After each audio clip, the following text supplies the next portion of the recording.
Hey, everybody, and welcome back to the Garage Gym Experiment podcast. My name is Adam. That's Jake, and we're back again for another great episode. On tonight's episode, we have a Home Gym Con update. We have survey results for the Made in America versus Creator Support MFK Barbells? Question mark. And then step number one of owning a home gym. Jake, take it away. All right. Thank you, Adam. First up, Home Gym Con update. So this is a slide of just showing the overall growth of Home Gym Con since 2023. This post did pretty well on Instagram, so just kind of wanted to bring it here and talk through it. So on the slide, you can see Home Gym Con layout number 1, 2023. It looks like it's about a fourth filled. We sold out the French Lick main space in year 2, and then we've moved to Louisville, and you can see on the map the layout so far. So what is filled up in Louisville so far is about 3 times the size of what we had last year. That includes bigger competition areas, more competition areas, and then about 2.2 times more vendor space filled so far. So, I think I wanted to put this together to help show like potential vendors. Like, this thing is actually legit, and we're filling it up quite a bit, and it's going to be pretty awesome. Unbelievable, really, Jake. I remember the first year, like how cool it looked. Last year, not thinking it could get any bigger, and what do you know? It's gotten bigger. So it's going to be, mind blowing to say the least when we're walking through that on those setup days. Yeah, and I actually wanted to pair this with, like, have you seen those drone shots that I've been posting on Instagram? Yeah, I have. I didn't notice.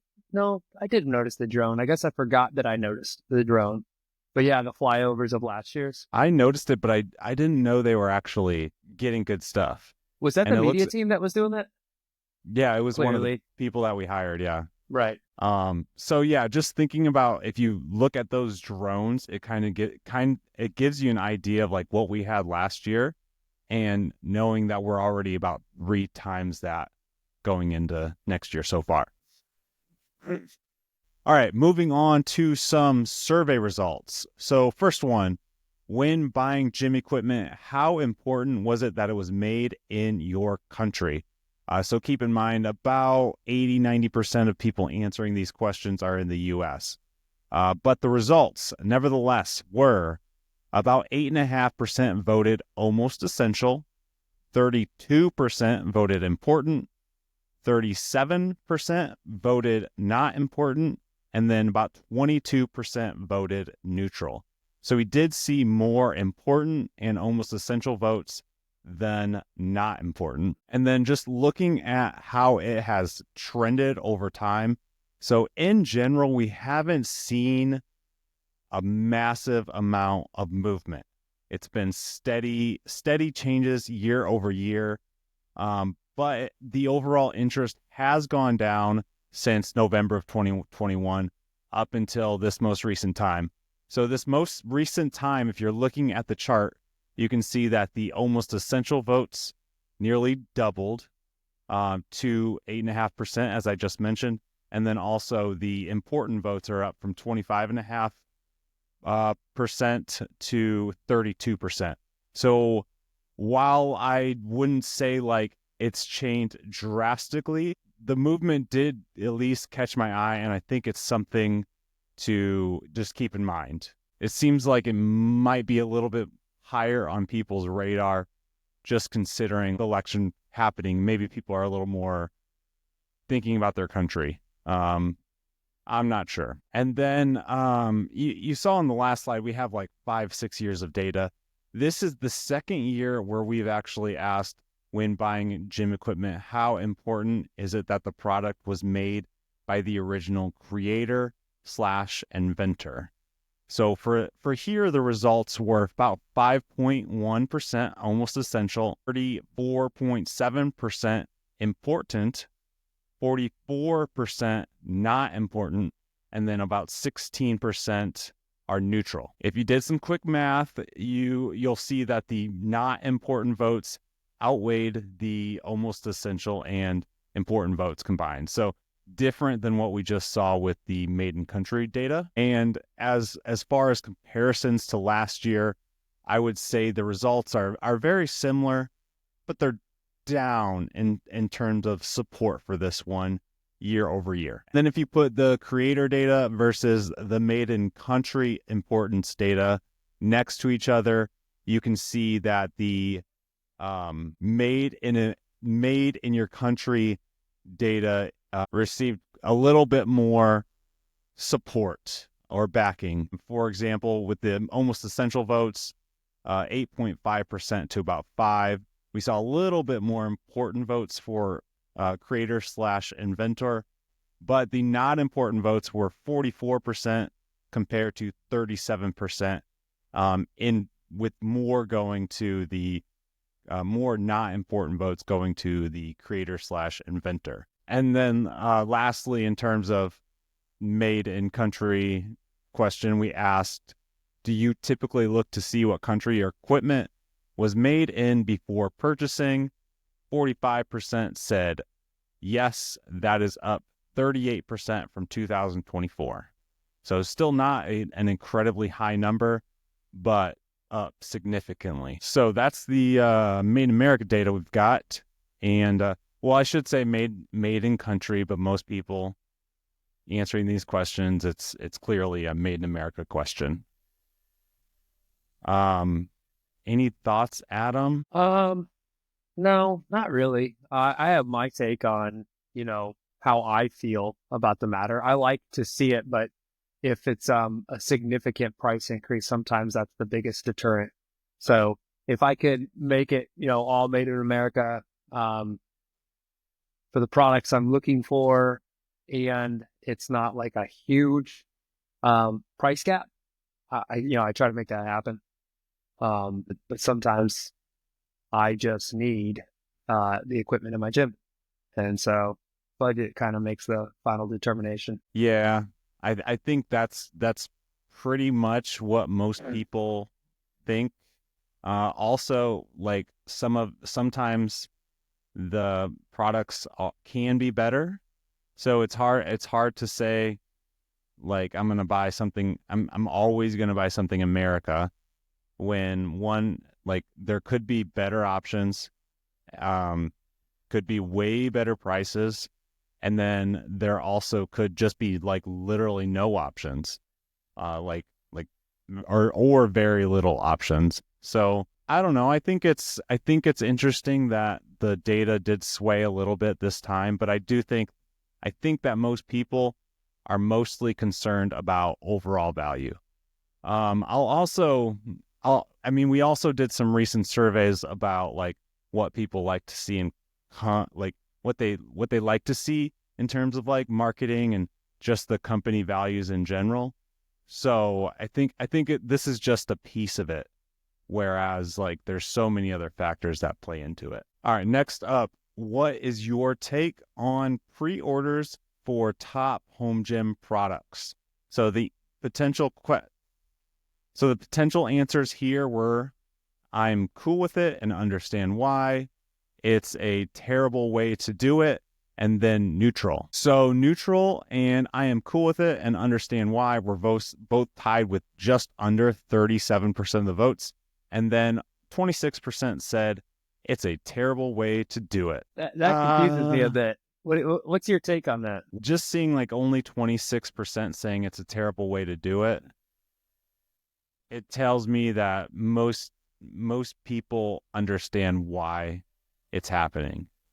Also quite a bit of neutral votes, so most people don't really care.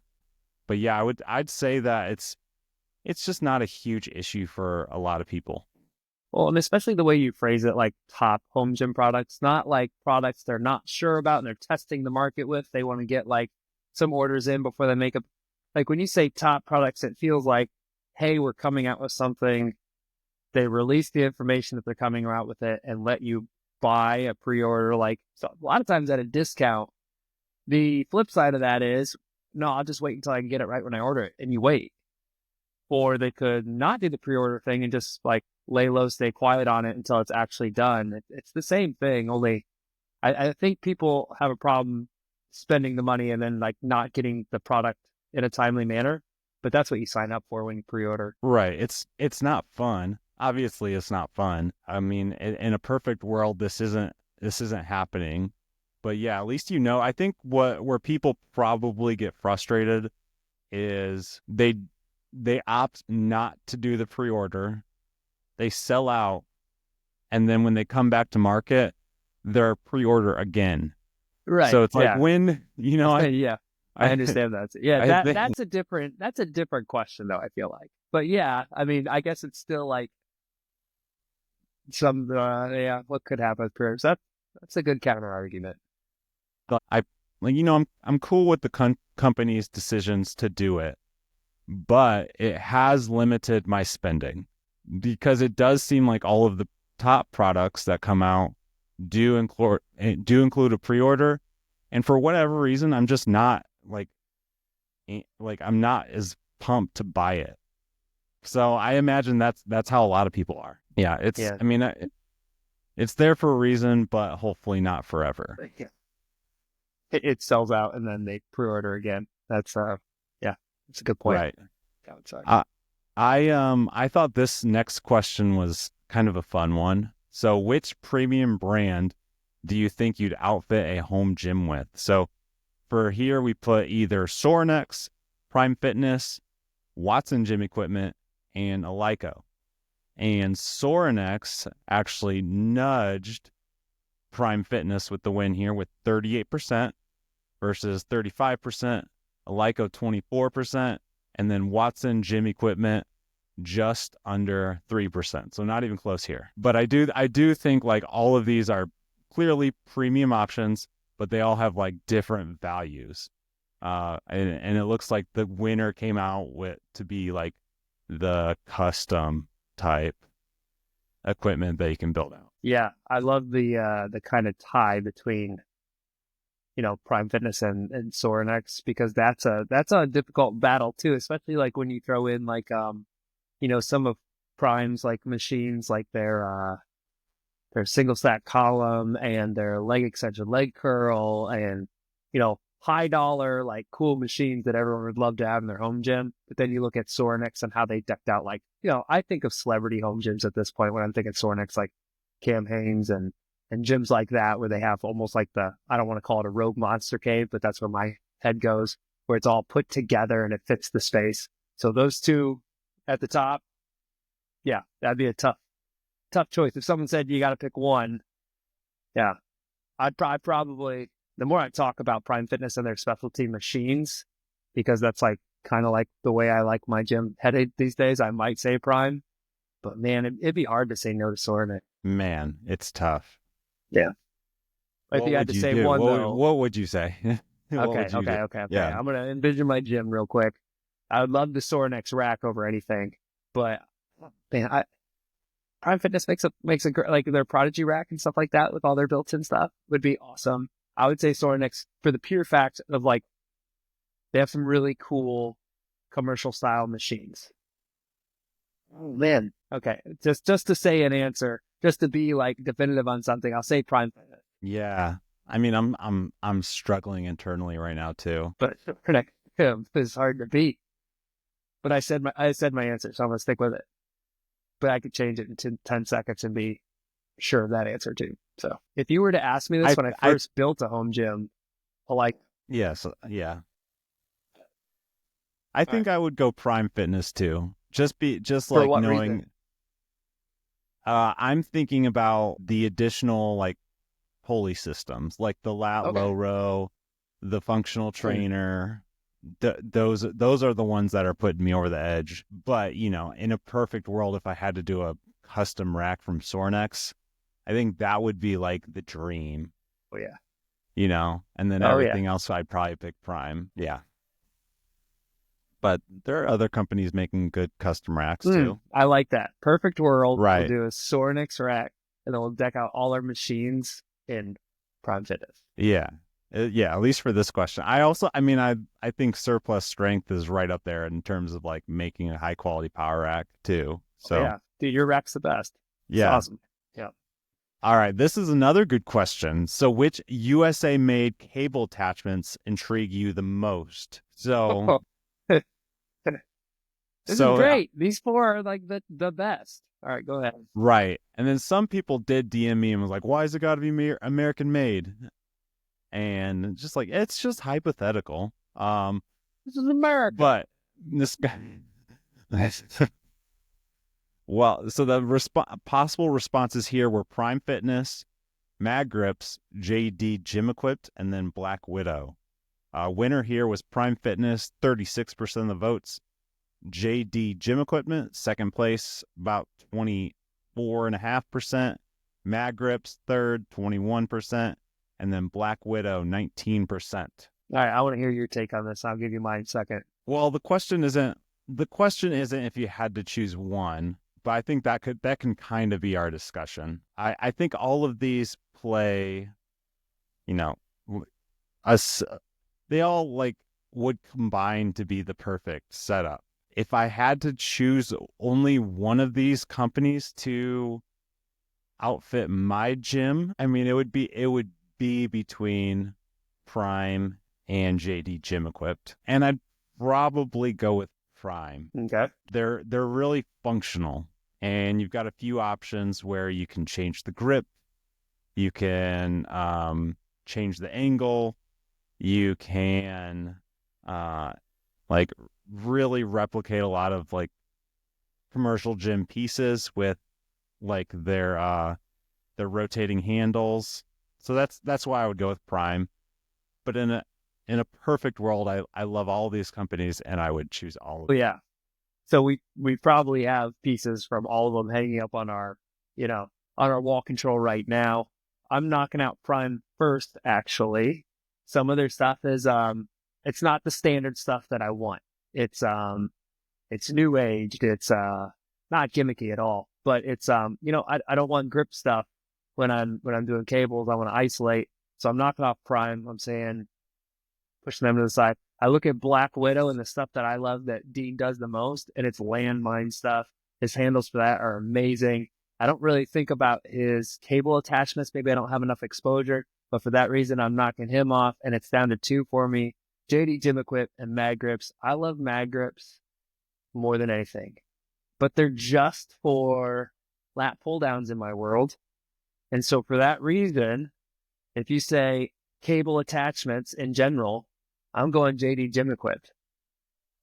I mean, just premium steel, perfect knurling, high quality, handmade stuff. Yeah, I'm going JD Gym Equipped. But like you said, like they're all the best. I mean, you picked the four best American made cable attachment specific type companies. And I would echo that. The Mag Grips are the best at what they do on this Yeah. list. Yeah. Yeah. I love Mag Grips. By the way, went to your place, worked out, and you got the new one, the tricep handle. I think it's on my short list, but I don't know. I'm not sure yet. I just got my easy curl bar, and that's the only thing I'm using for arms these days. But I did like it. I like it a lot. I've kept it on my functional trainer since I've gotten it. So Have you ever used it as like a pull down with like the grip? Because I don't think I ever would. It would only be a tricep paddle. so I think that's just for storage. I think it's so that they can store it. I would never pull down from it. Have you Right. seen people doing that? Yes. I Oh, don't want to say who, but I yes. thought it was just for pulling down. I'm Or looking like, it up right now sorry, to see how they advertise it. Keep talking about it. I thought it was just for storage. Let me see how And they. I do think that hole comes in handy for wall control storage. Yes. Yeah, so I that's have a what I was couple. thinking it was for. Yeah, my straight bar, for example, like the hole has to go this way. And so you can't put it on wall control. So I literally always have a carabiner on it so that I can hang it. Let's see what they say. They literally give you like no directions on how they would say. Oh, one of the pictures is a pull down. That's what that. Yeah. Mm. I would never. No, It's that. no, Yeah. that It's seems called the wild. palm press, though. Palm press. That makes the most sense to me. Yeah, and it does that very, very well. Yes, it does. We're going to try to liven it up a little bit this time, and I'm going to put Mark on the spot, and I'm going to ask him about his favorite barbells, marry, F, kill barbells. And here's a couple of just ground rules while you think about what your marry, your F, and your kill barbells are going to be. I'm just talking like regular barbells. I mean, specialty, if you want to throw like a deadlift bar or something like that in there, that's cool. I just mean not like SSBs or, the Cadillac bar or whatever. Just Right. talk about just a regular old barbell of some sort. And then it has to be one that's in existence, right? Like it doesn't have to be, I mean, it can be like a vintage or something that's not in production any longer or is currently in production. It doesn't have to be anything that you currently own. Just something that you could, if you were at the Arnold's or you were at Home Gym Con or something like that, you could potentially put your hands on it, but whatever. So, just a barbell. Marry, F, kill. What do you got? That's for you, Adam. Surprise. Are you asking me? Yeah, we're asking you now. Like the least like barbell guy in the world? Are you serious? All right, I can go first. No, I can no. go first. No, I'll give it to you real quick because like a barbell to me is definitely an important one, like clearly, right? But if you have a good power bar with good knurling, I feel like some brands do it good. Like you and I right now have the Hansu power bar. I'm good with that. I love that. It's great knurled. Like it's awesome.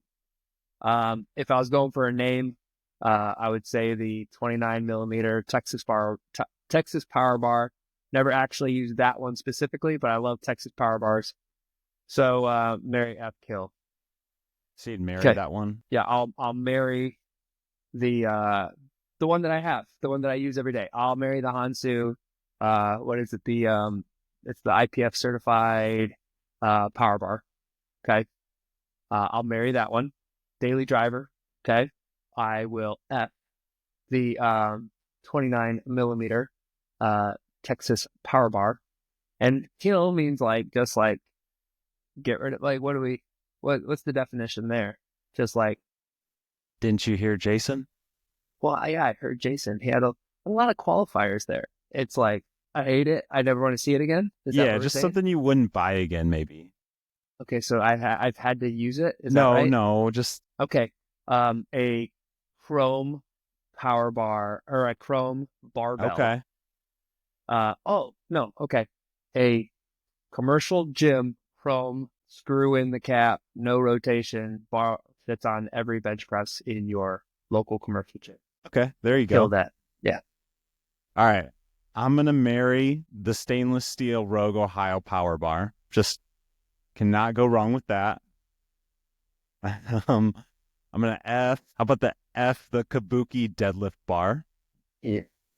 Just one time. And then kill multi-grip bars.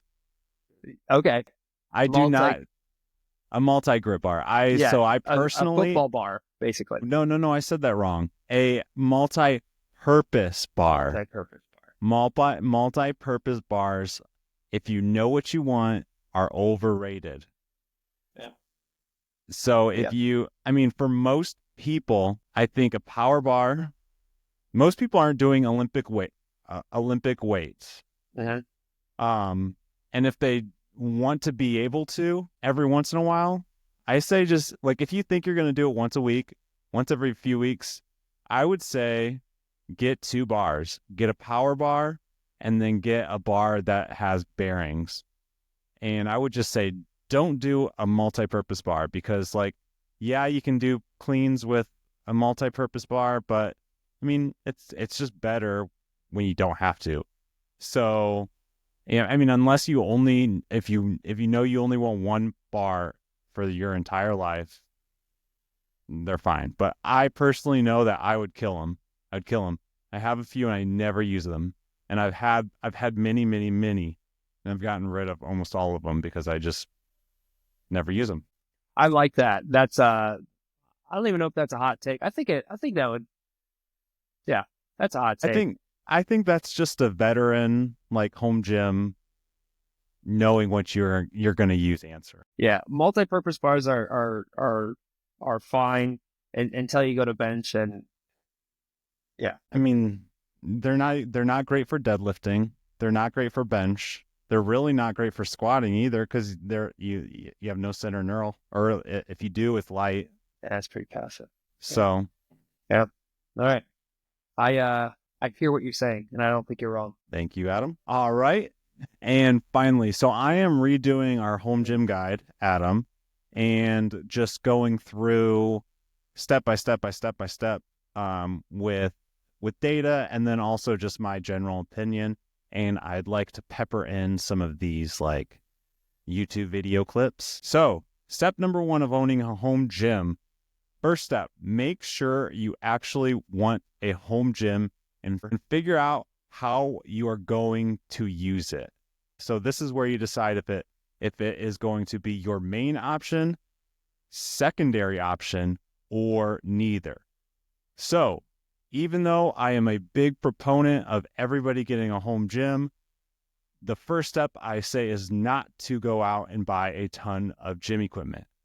I also don't think you even need a space set up for that spot. I also don't want you to go and cancel your gym membership if you have one. All right, so don't cancel your gym membership. Just buy a few versatile options, do some workouts, and then eventually expand from there. So my recommendation would be to, figure out a way to work out from home once or twice a week while continuing to do the rest of your routine at wherever you're currently going. So with these initial purchases, they should be versatile enough to where you can do a few different types of workouts a week. So think full body. So you want to be able to knock out a full body workout with a few extra implements or some good workout equipment that would complement a good full body workout without equipment. In addition, I would make sure these purchases are something that you would purchase along your home gym journey anyways. So you don't want to just buy some random things or buy something that's too cheap to where it won't last for a long time and you'll actually have to sell it anyways for way, way less. So with that being said, if your home gym does fail, the items that you purchase should include a high resale value. So at least you can get some of your money back. So with that, I would say buy from brands that a lot of people know. So like Rogue, Rep, Fringe, Bells of Steel. Most likely when you go to sell them, people are going to be familiar with those brands and more likely to purchase. So here are some items that I would consider. So I personally, like if I had like, $800 to $1,000 I was willing to invest in the beginning of a home gym, I'd probably go out and get a good adjustable bench and then some adjustable dumbbells. So from there, you obviously with adjustable dumbbells, you can do just about any sort of barbell movement type workout. So curls, bench press, lunges, squats, deadlifts. They're a little bit different than typical barbell movements, but it could definitely get the job done. I think a jump rope is a good addition, would be a good cardio addition, as opposed to just running. Sandbags are easy, pretty cheap. You can get phenomenal workouts with the sandbag. Wall-mounted pull-up bar also. You might need to know where your home gym is for that one but pull-up bar can go a long way as well. So just so I can give a few specific brands, I'd probably go with like the rep quick draws.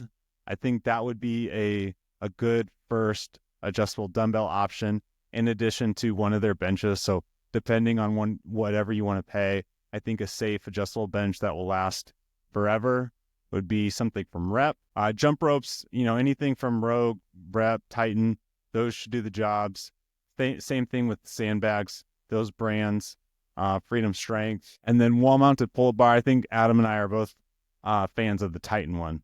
So really solid budget wall-mounted pull-up bar. Then I would say if you are 1,000% sure that you are going to continue on with your home gym, or when you do your home gym workouts, a barbell and plates are how you want to start, then I would say do that. That's if you're certain a home gym is for you, you kind of know where the space is, or you have a space set up to where you can do like deadlifts on the floor, that might be a good way to go as well. Or maybe if you're a CrossFit, if you're doing CrossFit type stuff and you want to be able to do clean and jerks, that might be a good one too. Those are some tips for step one of owning a home gym. Adam, you have any thoughts on that? Yeah, I think back to when I started my home gym, and I like what you said about easing yourself in. There was a goal when I started it. I didn't know I was going to be building a full gym, but I knew I wanted to accomplish this specific thing at home. I knew I wanted to do deadlifts and clean and jerks and snatches at home. So I needed the tools to do that. Once I had that, it was like, okay, I would like to start squatting at home, get a rack. All right, I have everything. If I could have a bench, I could do the big three and get really good workouts at the bench. So yeah, you have this thing that you want to start doing, and then it'd be nice if I could do this other thing, and then you start building from there. But I like what you said about the pull-up bar too, because just having something that like, you're not even going to like get a full workout, because if you're used to going to a gym and you don't have a ton of equipment yet, it's nice to have something that you could just like play around with. I have my pull-up bar outside and I don't go out there to do like full workouts on it. But as I'm in the backyard, I play around with like, hey, hit some pull-ups here, hit some pull-ups here. And having that just like mess around, it's, a little taste of what working out at home could be. So that's the best thing, I think, is like easing into it for sure. Yeah. And I think there's a lot of people who will say, oh, I can just do body weight workouts. Good luck. Sure, you can, but that is going to be hard to sustain over time. It's going to get a little monotonous. It's going to get a little, I mean, it's not necessarily for me for an extended amount of time. So yes, you can, but adding a few pieces of equipment can add a tremendous amount of value to your workouts, I'd say. Yeah, I think the build kind of happens naturally too. Like you said, like, once you have something, like you kind of got bit by the bug. Oh, this would be great if I had this other thing. You get the other thing. Oh, this would be great. And then, hey, I know you're going to probably get into like home gym mistakes eventually, but it is funny how some people like, they go through it, even though it's been said time and time again, like, hey, don't do this. Like, people always go for I need dumbbells. Well, I'll just get something that like, the 1-inchers where I can, it's like, yeah, you could, but that road's been traveled and it's a mistake for a lot of people. But yeah, that's why I tried to mention those few tips, like buy something that you think you'll still have in the future. And also like, if you're tentative, just buy the name brand so that you can sell them for a better price. Yeah. You do see those people though, like on Marketplace who did buy a complete home gym and trying to sell the entire thing for like 80% of what they bought it for, and they're never get that money back. No way. Yeah, that's all I got. I think. Did you want to make a Super Bowl prediction? I don't want to talk about football at all, actually. I'm just kidding. Yeah, I'll make a Super Bowl prediction. Jake and I's teams. Jake had a very sad ending to the regular season. As a Colts fan, just, barely missing the playoffs there by blowing it to the Giants. I feel like I had the sadder ending to my season as a Vikings fan, and the real Sam Darnold showed up the last 2 weeks of the year, and it felt like it was going to go that way. Super Bowl prediction. I like whoever wins the Ravens-Bills game to win it all. I think I want it to be the Ravens, actually. Bills 0-4 in the Super Bowl. That feels good too, so I wouldn't be mad. But watching that Ravens offense is exciting. So I'm going to say Ravens beat I don't want to say Chiefs. I don't want to say Chiefs. Well, that's different division. That's I'm the sorry, same division. AFC. Sorry. Yeah. Ravens beat. I'm in Michigan. Let's hope that the Commanders beat the Lions. Oh. Let's hope. Oh, no way. Yeah, let's hope that happens. I don't think it will. Yeah. Okay. Ravens, Lions, Super Bowl, Ravens win. Okay, I'm going Bills over Detroit. Yeah. I like that too. All right, cool. I'm with you. I think the Chiefs, I think they're done. They do have the home field advantage. Yeah. And the ref advantage too. They make the best online videos ever. Like, those are my favorite They're ones. funny. They're funny. Yeah. All right. Man. Well, Cool. is that it? Do you want to make a NCAA prediction? College basketball? No. Oh, college football. Yeah.